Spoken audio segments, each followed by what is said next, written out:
श्रीमच्छंकर भगवत्पाद विरचितं श्रीमद्भगवद्गीता भाष्यम् अथ अष्टमोऽध्यायः। ते ब्रह्म तद्विदुः कृत्स्नम् इत्यादिना भगवता अर्जुनस्य प्रश्नबीजानि उपदिष्टानि।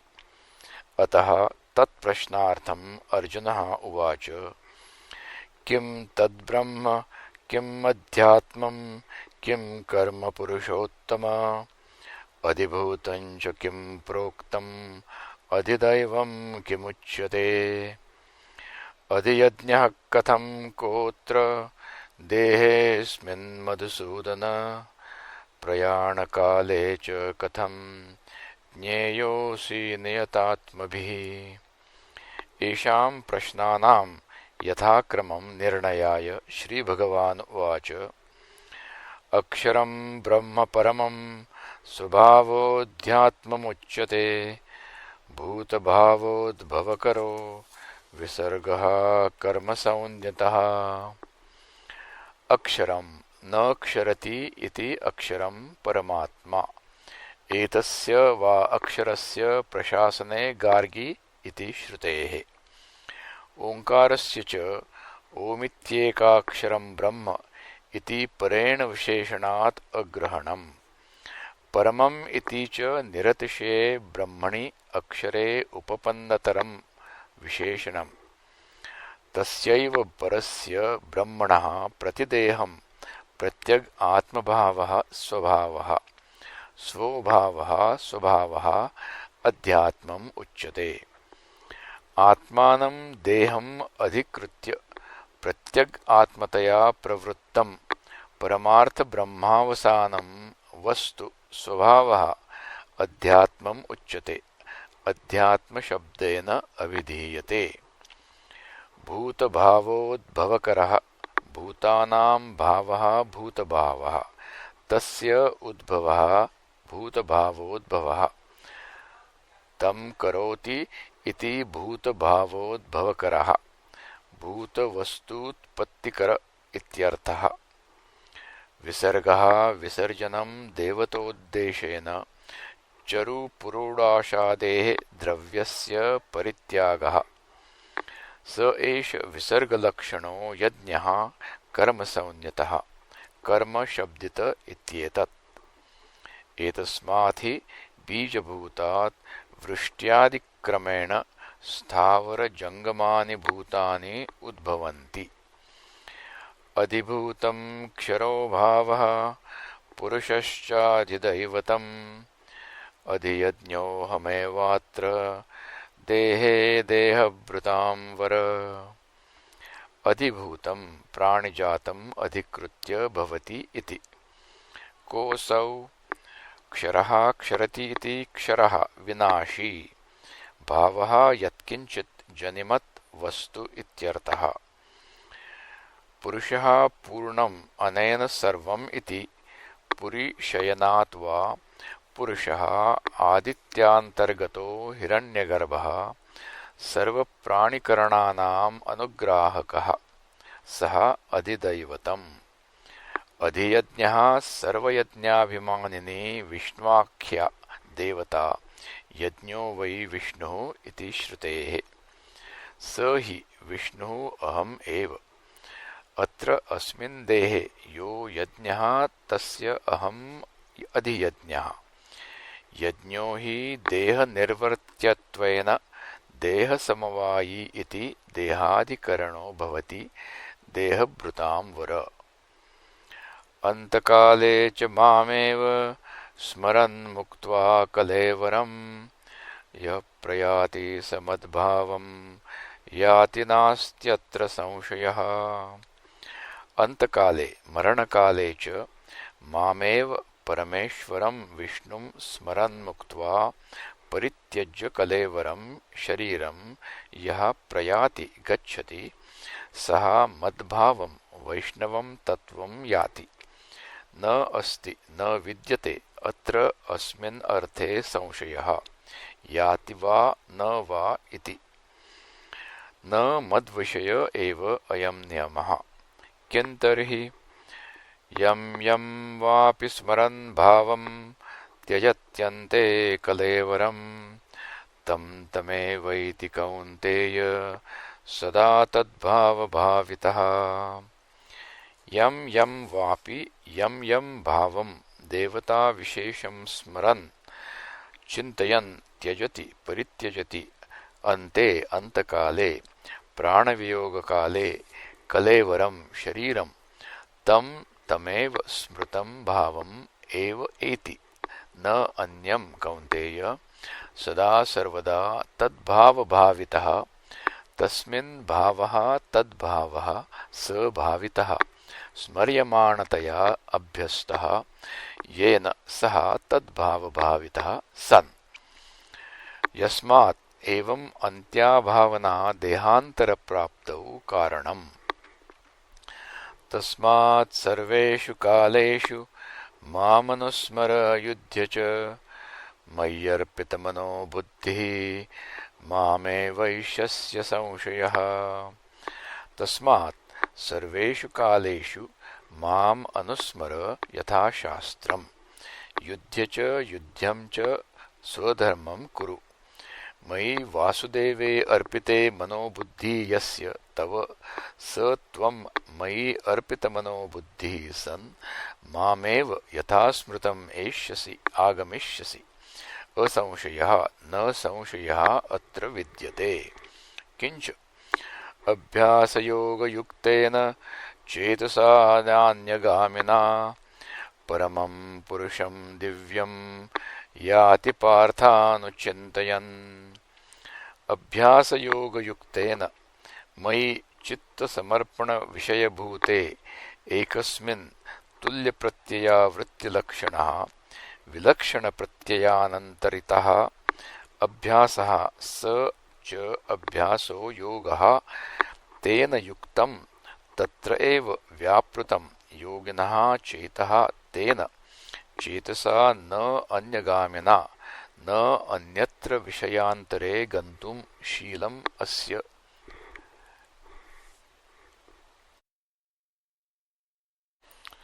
इति नान्यगामि तेन न अन्यगामिना परमं निरतिशयं पुरुषं दिव्यं दिवि सूर्यमण्डले भवं याति गच्छति।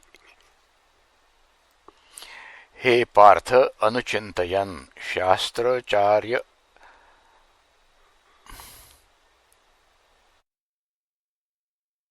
शास्त्र आचार्य उपदेशम् अनुध्यायम् इति एतत्। किं विशिष्टं च पुरुषं याति इति उच्यते। कविं पुराणम् अनुशासितारम् अणोरणीयांसमनस्मरेद्यः सर्वस्य धातारमचिन्त्य रूपम् आदित्यवर्णं तमसः परस्तात्।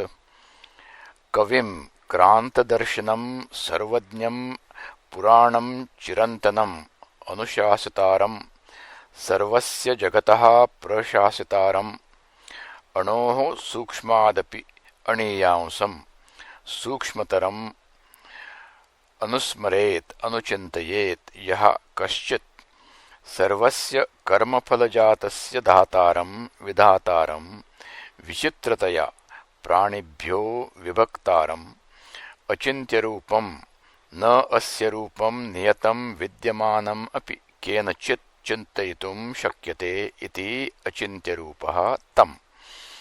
आदित्यवर्णम् आदित्यस्य इव नित्यचैतन्यप्रकाशो वर्णो यस्य तम् आदित्यवर्णम्। तमसः परस्तात् अज्ञानलक्षणात् मोहान्धकारात् परं तम् अनुचिन्तयन् याति इति पूर्वेण सम्बन्धः। किञ्च प्रयाणकाले मनसा चलेन भक्त्या युक्तो योगबलेन चैव भ्रुवोर्मध्ये प्राणमावेश्य सम्यक् सतं परं पुरुषम् उपैति दिव्यम्। प्रयाणकाले मरणकाले मनसा अचलेन चलनवर्जितेन भक्त्या युक्तः भजनं भक्तिः तया युक्तः योगबलेन च एव योगस्य बलं योगबलं समाधिज संस्कार प्रचयजनित चित्तस्थैर्यलक्षणं योगबलं तेन च युक्तः इति अर्थः। पूर्वं हृदयपुण्डरीके वशीकृत्य चित्तं ततः ऊर्ध्वगामिन्या नाड्या भूमिजयक्रमेण भ्रुवोः मध्ये प्राणम् आवेश्य स्थापयित्वा सम्यक् अप्रमत्तः सन् सः एवं विद्वान् योगी कविं पुराणम् इत्यादिलक्षणं तं परं परतरं पुरुषम् उपैति प्रतिपद्यते दिव्यं द्योतनात्मकम्। पुनरपि वक्ष्यमाणेन उपायेन प्रतिपित्सितस्य ब्रह्मणो वेदविद्वद् अनादिविशेषणविशेष्यस्य अभिधानं करोति भगवान्। यदक्षरं वेदविदो वदन्ति विशन्ति यद्यतयो वीतरागाः यदिच्छन्तो ब्रह्मचर्यं चरन्ति तत्ते पदं संग्रहेण प्रवक्ष्ये। यत् अक्षरं न क्षरति इति अक्षरम् अविनाशी वेदविदः वेदार्थज्ञाः वदन्ति तद्वा एतद् अक्षरं गार्गी ब्राह्मणा अभिवदन्ति इति श्रुतेः। सर्वविशेषनिवर्तकत्वेन अभिवदन्ति अस्थूलमन् अनणु इत्यादि। किञ्च विशन्ति प्रविशन्ति सम्यक् दर्शनप्राप्तौ सत्यां यत् यतयः यतनशीलाः सन्न्यासिनः वीतरागाः वीतः विगतः रागः येभ्यः ते वीतरागाः। यच्च अक्षरम् इच्छन्तः ज्ञातुम् इति वाक्यशेषः ब्रह्मचर्यं गुरौ चरन्ति आचरन्ति तत् ते पदं तत् अक्षराख्यं पदं पदनीयं ते तव संग्रहेण संग्रहः संक्षेपः तेन संक्षेपेण प्रवक्षे कथयिष्यामि। स यो ह वै तद्भगवन्मनुष्येषु प्रायणान्तम् ओङ्कारम् अभिध्यायीत कतमं वाव स तेन लोकं जयति इति। तस्मै स होवाच एतद्वै सत्यकाम परं च अपरं च ब्रह्म यद् ओङ्कारः इति उपक्रम्य यः पुनः एतं त्रिमात्रेण ओमिति एतेन एव अक्षरेण परं पुरुषम् अभिध्यायीत स सामभिः उन्नीयते ब्रह्मलोकम् इत्यादिना वचनेन अन्यत्र धर्माद् अन्यत्र अधर्मात् इति च उपक्रम्य सर्वे वेदा यत्पदम् आमनन्ति तपांसि सर्वाणि च यद्वदन्ति यद् इच्छन्तो ब्रह्मचर्यं चरन्ति तत्ते पदं संग्रहेण ब्रवीमि ओम् इति एतत्। इत्याभिश्च वचनैः परस्य ब्रह्मणो वाचकरूपेण प्रतिमावत् प्रतीकरूपेण वा परब्रह्म प्रतिपत्तिसाधनत्वेन मंद मध्यमबुद्धीनां विवक्षितस्य ओङ्कारस्य उपासनं कालान्तरे मुक्तिफलम् उक्तं यत् तदेव इह अपि कविं पुराणम् अनुशासितारं यदक्षरं वेदविदो वदन्ति इति च उपन्यस्तस्य परस्य ब्रह्मणः पूर्व उक्तरूपेण प्रतिपत्त्युपायभूतस्य ओङ्कारस्य कालान्तरमुक्तिफलम् उपासनं योगधारणासहितं वक्तव्यं प्रसक्तानुप्रसक्तं च यत्किञ्चित् इति एवम् अर्थः उत्तरो ग्रन्थ आरभ्यते। सर्वद्वाराणि संयम्य मनो हृदि निरुध्य च मूर्ध्याधायात्मनः प्राणम् आस्थितो योगधारणाम्। सर्वद्वाराणि सर्वाणि च तानि द्वाराणि च सर्वद्वाराणि उपलब्धौ तानि सर्वाणि संयम्य संयमनं कृत्वा मनः हृदि हृदयपुण्डरीके निरुध्य निरोधं कृत्वा निष्प्रपाचरम् आपाद्य तत्र वशीकृतेन मनसा हृदयात् ऊर्ध्वगामिन्या नाड्या ऊर्ध्वम् आरुह्य मूर्ध्नि आधाय आत्मनः प्राणम् आस्थितः प्रवृत्तः योगधारणां धारयितुम् तत्र एव च धारयन् ॐ इत्येकाक्षरं ब्रह्म व्याहरन् मामनुस्मरन् यः प्रयाति त्यजन् देहं स याति परमां गतिम्।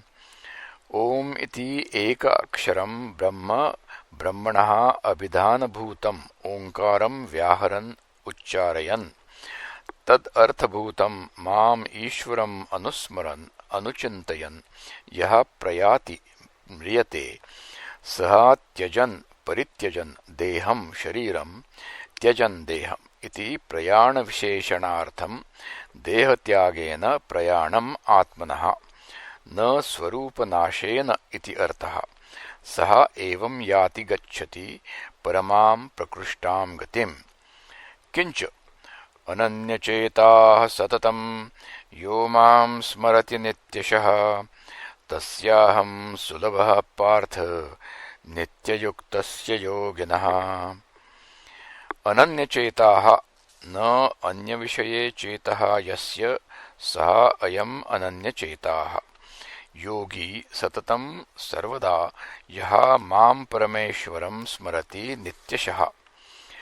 सततम् इति नैरन्तर्यम् उच्यते नित्यशः इति दीर्घकालत्वम् उच्यते न षण्मासं संवत्सरं वा किन्तर्हि यावज्जीवं नैरन्तर्येण यः मां स्मरति इति अर्थः। तस्य योगिनः अहं सुलभः सुखेन लभ्यः हे पार्थ नित्ययुक्तस्य सदा समाहितचित्तस्य योगिनः। यतः एवम् अतः अनन्यचेताः सन् मयि सदा समाहितः भवेत्। तव सौलभ्येन किं स्यात् इति उच्यते शृणु तत् मम सौलभ्येन यत् भवति। मामुपेत्य पुनर्जन्म दुःखालयम् अशाश्वतम् नाप्नुवन्ति महात्मानः संसिद्धिं परमां गताः। मामुपेत्य माम् ईश्वरम् उपेत्य मद्भावम् आपद्य पुनर्जन्म पुनरुत्पत्तिं न आप्नुवन्ति न प्राप्नुवन्ति। किं विशिष्टं पुनर्जन्म न प्राप्नुवन्ति इति तद्विशेषणम् आह। दुःखालयं दुःखानाम् आध्यात्मिकादीनाम् आलयम् आश्रयम् आलीयन्ते यस्मिन् दुःखानि इति दुःखालयं जन्म। न केवलं दुःखालयम् अशाश्वतम् अनवस्थितस्वरूपं च। नाप्नुवन्ति ईदृशं पुनर्जन्म महात्मानः यतयः संसिद्धिं मोक्षाख्यां परमां प्रकृष्टां गताः प्राप्ताः। ये पुनः मां न प्राप्नुवन्ति ते पुनः आवर्तन्ते। किं पुनः त्वत्तः अन्यत् प्राप्ताः पुनरावर्तन्ते इति उच्यते। आब्रह्मभुवनाल्लोकाः पुनरावर्तिनोऽर्जुन मामुपेत्य तु कौन्तेय पुनर्जन्म न विद्यते। ब्रह्मभुवनात् भवन्ति अस्मिन् भूतानि इति भुवनम्। ब्रह्मणो भुवनं ब्रह्मभुवनम् ब्रह्मलोक इति अर्थः। ब्रह्मभुवनात् सह ब्रह्मभुवनेन लोकाः सर्वे पुनरावर्तिनः पुनरावर्तनस्वभावाः हे अर्जुन। माम् एकम् उपेत्य तु कौन्तेय पुनर्जन्म पुनरुत्पत्तिः न विद्यते। ब्रह्मलोकसहिताः लोकाः कस्मात् पुनरावर्तिनः कालपरिच्छिन्नत्वात्। कथं सहस्रयुगपर्यन्तम् अहर्यद्ब्रह्मणो विदुः रात्रिं युगसहस्रान्तां ते अहोरात्रविदो जनाः। सहस्रयुगपर्यन्तं सहस्राणि युगानि पर्यन्तः पर्यवसानं यस्य अन्नः तत् अहः। सहस्रयुगपर्यन्तं ब्रह्मणः प्रजापतेः विराजः विदुः रात्रिम् अपि युगसहस्रान्ताम् अहः परिमाणाम् एव। के विदुः इति आह ते अहोरात्रविदः कालसंख्याविदो जनाः इति अर्थः। यतः एवं कालपरिच्छिन्नाः ते अतः पुनरावर्तिनो लोकाः। प्रजापतेः अहनि यत् भवति रात्रौ च तत् उच्यते। अव्यक्ताद्व्यक्तयः सर्वाः प्रभवन्त्यहरागमे रात्र्यागमे प्रलीयन्ते तत्रैवाव्यक्तसंज्ञके। अव्यक्तात् अव्यक्तं प्रजापतेः स्वापावस्था तस्मात् अव्यक्तात् व्यक्तयः व्यज्यन्त इति वक्तव्यः। स्थावरजंगमलक्षणाः सर्वाः प्रजाः प्रभवन्ति अभिव्यञ्जन्ते। अन्नः आगमः अहरागमः तस्मिन् अहरागमे काले ब्रह्मणः प्रबोधकाले तथा रात्र्यागमे ब्रह्मणः स्वापकाले प्रलीयन्ते सर्वाः व्यक्तयः तत्र एव पूर्वोक्ते अव्यक्तसंज्ञके। अकृताभ्यागम कृत विप्रणाश दोषपरिहारार्थं बन्धमोक्षशास्त्र प्रवृत्ति साफल्य प्रदर्शनार्थं अविद्यादिक्लेशमूल कर्माशय वशाच्च अवशः भूतग्रामः भूत्वा प्रलीयते इति अतः संसारे वैराग्य प्रदर्शनार्थं च इदम् आह। भूतग्रामः स एवायं भूत्वा भूत्वा प्रलीयते रात्र्यागमे वशः पार्थ प्रभवत्यहरागमे। भूतग्रामः भूतसमुदायः स्थावर जंगमलक्षणः यः पूर्वस्मिन् कल्पे आसीत् स एव अयं न अन्यः। भूत्वा भूत्वा अहरागमे प्रलीयते पुनः पुनः रात्र्यागमे अन्नः क्षये अवशः अस्वतन्त्र एव हे पार्थ प्रभवति जायते अवश एव अहरागमे। यत् उपन्यस्तम् अक्षरं तस्य प्राप्त्युपायो निर्दिष्टः ओमित्येकाक्षरं ब्रह्म इत्यादिना। अथ इदानीम् अक्षरस्य एव स्वरूपनिर्दिदीक्षया इदम् उच्यते। अनेन योगमार्गेण इदं गन्तव्यम् इति। परस्तस्मात्तु भावोऽन्यो अव्यक्तो व्यक्तात् सनातनः यस्य सर्वेषु भूतेषु नश्यत्सु स विनश्यति। परः व्यतिरिक्तः भिन्नः कुतः तस्मात् पूर्वोक्तात्। तु शब्दः अक्षरस्य विवक्षितस्य अव्यक्तात् वैलक्षण्यविशेषणार्थः। भावः अक्षराख्यं परं ब्रह्म।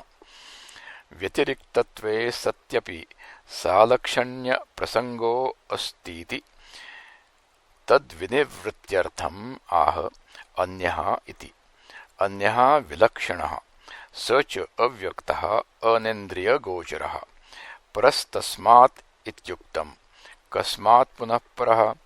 पूर्वोक्तात् भूतग्रामबीजभूतात् अविद्यालक्षणात् अव्यक्तात्।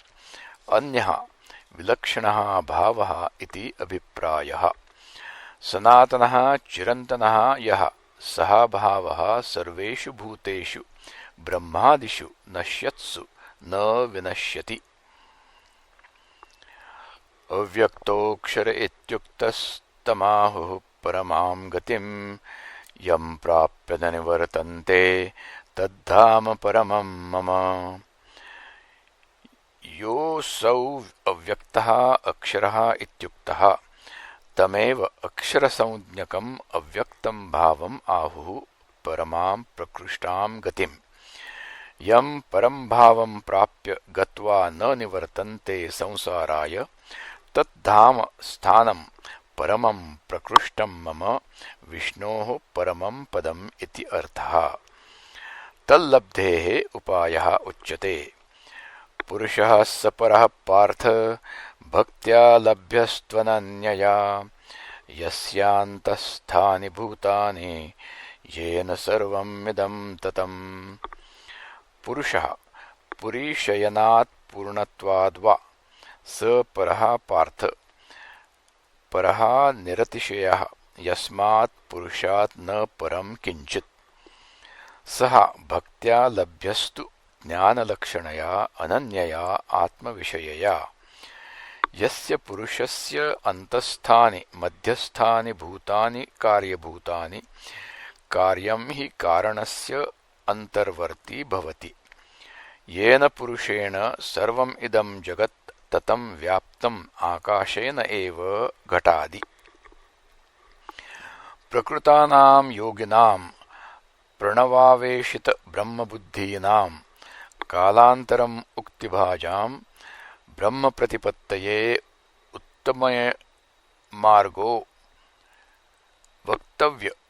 उत्तरो मार्गो वक्तव्य इति यत्र काले इत्यादि विवक्षितार्थं समर्पणार्थम् उच्यते आवृत्ति मार्ग उपन्यासः इतरमार्गस्तुत्यर्थः यत्र काले त्वनावृत्तिम् आवृत्तिं चैव योगिनः प्रयाता यान्ति तं कालं वक्ष्यामि भरतर्षभ यत्र काले प्रयाताः इति व्यवहितेन सम्बन्धः यत्र यस्मिन् काले तु अनावृत्तिम् अपुनर्जन्म आवृत्तिं तद्विपरीतां च एव योगिनः इति योगिनः कर्मिणश्च उच्यन्ते कर्मिणस्तु गुणतः कर्मयोगेन योगिनाम् इति विशेषणात् योगिनः यत्र काले प्रयाताः मृताः योगिनः अनावृत्तिं यान्ति यत्र काले च प्रयाताः आवृत्तिं यान्ति तं कालं वक्ष्यामि भरतर्षभ तं कालम् आह अग्निर्ज्योतिरः शुक्लः षण्मासा उत्तरायणम् तत्र प्रयाता गच्छन्ति ब्रह्मविदो जनाः अग्निः कालाभिमानिनी देवता तथा ज्योतिरपि देवता एव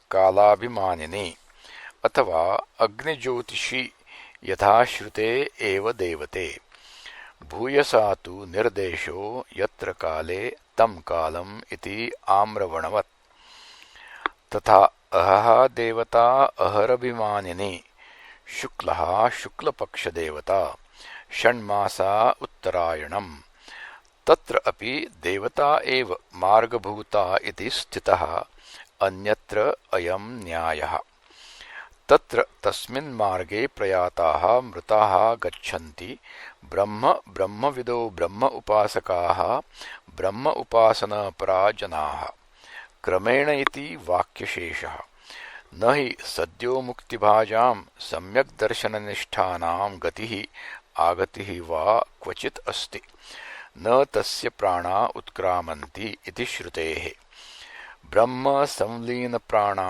एव ते ब्रह्ममया ब्रह्मभूता एव ते धूमो रात्रिस्तथा कृष्णः षण्मासा दक्षिणायनम् तत्र चान्द्रमसं ज्योतिः योगी प्राप्य निवर्तते धूमो रात्रिः धूमाभिमानिनी रात्र्यभिमानिनी च देवता तथा कृष्णः कृष्णपक्षदेवता षण्मासा दक्षिणायनम् इति च पूर्ववत् देवता एव तत्र चन्द्रमसि भवं चान्द्रमसं ज्योतिः फलम् इष्टाधिकारी योगी कर्मी प्राप्य भुक्त्वा तत्क्षयात् इह पुनः निवर्तते शुक्लकृष्णे गतीयेते जगतः शाश्वते मते एकया यात्यनावृत्तिम् अन्यया वर्तते पुनः शुक्लकृष्णे शुक्ला च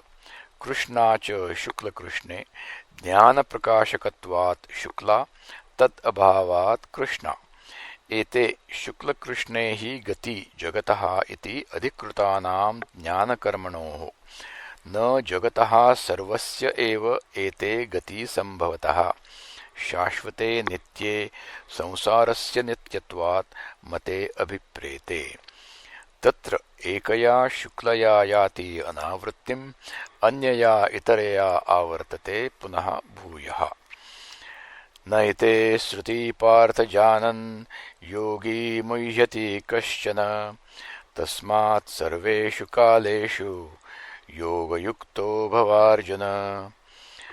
न एते यथोक्ते श्रुति मार्गौ पार्थ जानन् संसाराय एका अन्या मोक्षाय इति योगी न मुह्यति कश्चन कश्चिदपि। तस्मात् सर्वेषु कालेषु योगयुक्तः समाहितो भव अर्जुन। शृणु तस्य योगस्य माहात्म्यम्।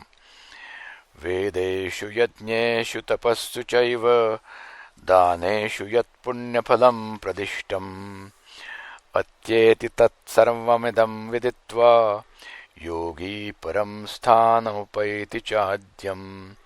इति श्रीमहाभारते शतसाहस्र्यां संहितायां वैयासिक्यां भीष्मपर्वणि श्रीमद्भगवद्गीतासु उपनिषत्सु ब्रह्मविद्यायां योगशास्त्रे श्रीकृष्णार्जुनसंवादे तारकब्रह्मयोगो नाम अष्टमोऽध्यायः। वेदेषु सम्यक् अधीतेषु यज्ञेषु च साद्गुण्येन अनुष्ठितेषु तपस्सु च सुतप्तेषु दानेषु च सम्यक् दत्तेषु एतेषु यत् पुण्यफलं प्रदिष्टं शास्त्रेण अत्येति अतीत्य गच्छति तत्सर्वं फलजातम्। इदं विदित्वा सप्तप्रश्ननिर्णयद्वारेण उक्तम् अर्थं सम्यक् अवधार्य अनुष्ठाय योगी परम् उत्कृष्टम् ऐश्वरं स्थानम् उपैति च प्रतिपद्यते। आद्यम् आदौ भवम् कारणं ब्रह्म इति अर्थः। इति श्रीमत्परमहंसपरिव्राजकाचार्यस्य श्रीगोविन्दभगवत्पूज्यपादशिष्यस्य श्रीमच्छङ्करभगवतः कृतौ श्रीमद्भगवद्गीताभाष्ये अष्टमोऽध्यायः।